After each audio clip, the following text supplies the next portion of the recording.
Donc je suis Héloïse, j'ai réalisé une licence en histoire de l'art à Lille 3 avant de me lancer pour aller à l'école d'enluminure d'Angers, puisque en fait, bien que je me sois formée à la théorie à la fac, j'ai toujours voulu passer à la pratique et faire de la pratique artistique mon métier.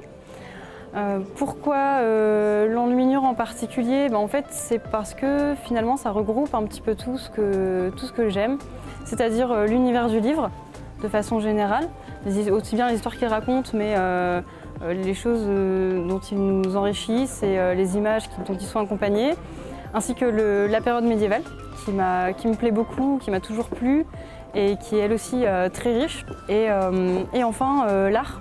Le fait de créer des images, de créer des choses, voilà, tout ça me plaît et se retrouve en enluminure. Donc pour travailler, j'utilise comme support soit du papier, du parchemin, donc de la peau animale, ou du parchemin végétal. Je travaille mon dessin, soit je reprends une source historique que je redessine, soit je fais complètement une création nouvelle selon mon inspiration. Puis je passe à la mise en couleur. Là, j'utilise principalement des pigments historiques ou des pigments naturels pour essayer de se rapprocher au plus possible de la technique ancienne. Ces pigments, je les achète en poudre chez des marchands de couleurs, puis je les mélange moi-même à un liant qu'on appelle la détrempe, que je réalise aussi moi-même. Donc je fais un petit peu de cuisine et de chimie en même temps. Et puis il y a aussi un côté noble dans le travail dans l'enluminure, puisque je travaille avec de la feuille d'or et des métaux précieux. Donc ça peut être de la feuille d'or, de la feuille de palladium, de la feuille de bronze par exemple. Je connais le Salon des métiers d'art quasiment depuis qu'il a été créé. Et à cette époque-là, je n'avais pas encore réalisé ma formation d'enluminure, mais je m'étais dit, je sais que je vais faire cette formation et je sais qu'à terme, c'est un salon auquel j'aimerais participer. Et pour moi, c'était un peu comme un petit objectif dans ma pratique artistique et ma pratique professionnelle de venir exposer en tant que vrai professionnel de l'art et de l'artisanat au sein de ce salon. De faire connaître ce métier que j'aime et que je pratique, et puis surtout montrer aux gens que c'est pas un métier qui est mort, qu'on peut encore en faire aujourd'hui et continuer à le faire vivre. Donc les pièces que je crée sont assez diverses, comme je disais, selon mon inspiration.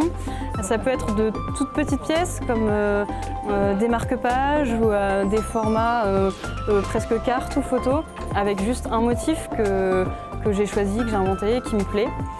Tout comme ça peut être des pièces bien plus travaillées, plus conséquentes, avec beaucoup de détails ou avec une plus grande, beaucoup d'or par exemple, une plus grande technique à appliquer. Voilà. Donc ça peut être tout bien comme 1 heure de travail ou 100 heures de travail sur certaines pièces qui du coup sont beaucoup plus travaillées, beaucoup plus riches et sur lesquelles j'ai dû travailler plusieurs techniques différentes de mon métier, que ce soit de la calligraphie, de la peinture, de la pose de feuilles d'or, du dessin ou du travail de trait à l'encre de Chine. Des salons et des expositions pour proposer aux gens, aux visiteurs, des créations déjà réalisées pour lesquelles ils peuvent avoir un coup de cœur. Mais je prends aussi des commandes de tout type, puisque tout est à peu près réalisable, que ce soit avec quelque chose d'historique ou quelque chose d'un petit peu plus contemporain, inspiré du médiéval. J'essaie d'être assez ouverte dans ma pratique. Ce sont souvent des particuliers qui viennent chercher des commandes. Après, je réalise aussi quelques stages et quelques ateliers pour apprendre la pratique à des personnes qui sont curieuses tout simplement ou à qui ça parle et qui ont envie de s'y mettre et de mettre un petit peu la main à la pâte pour découvrir cet art qu'on a tendance à un petit peu oublier dans le fond des librairies.